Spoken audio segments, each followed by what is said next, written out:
हमारे इस चैनल मैथिली गंगा को लाल बटन दबाकर सब्सक्राइब करें व घंटी के निशान का बटन दबाएं ताकि सभी नए वीडियो आप तक तुरंत पहुंचे बिल्कुल मुफ्त। राधा जी के कृष्ण से मिलला बहुत दिन भ गेलन।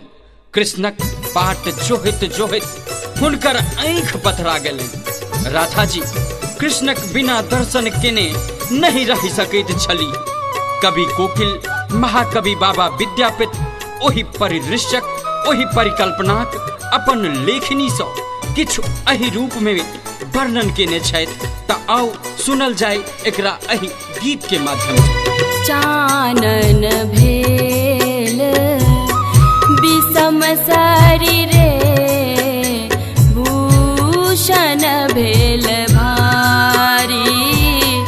चानन भेल विषम शरीरे भूषण भेल भारी। सपनहु हरि नहीं आवोल रे गोकुल गिरधारी। सपनहु हरि नहीं आवोल रे गोकुल गिरधारी।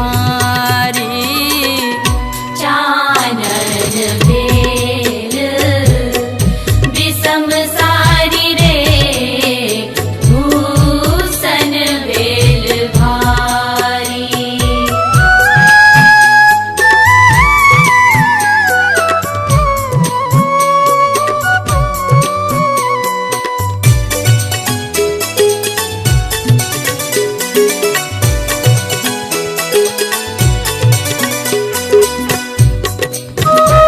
अपने सुन रहल छी गंगा कैसेट की प्रस्तुति।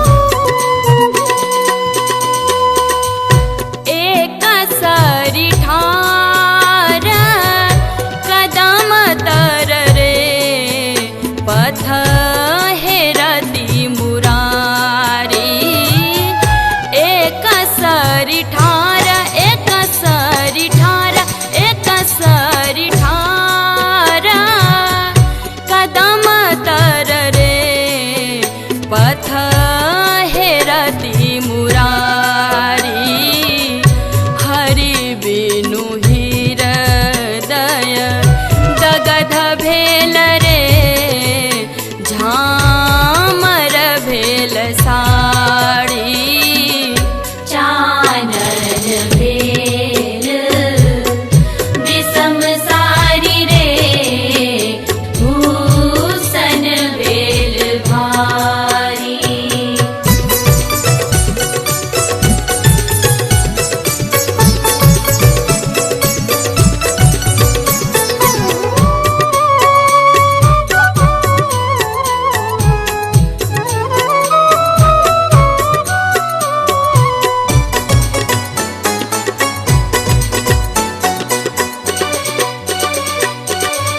जाह जाह तोहे उधव हे तोहे मधुपुर जाह।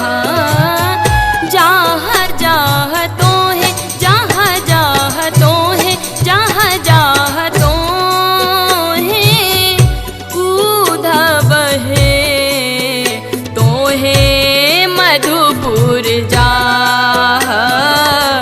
चंद्र बदनी नहीं जीवत है बध लागत ताह। चानन भेल विषम शरीरे भूषण भेल भारी।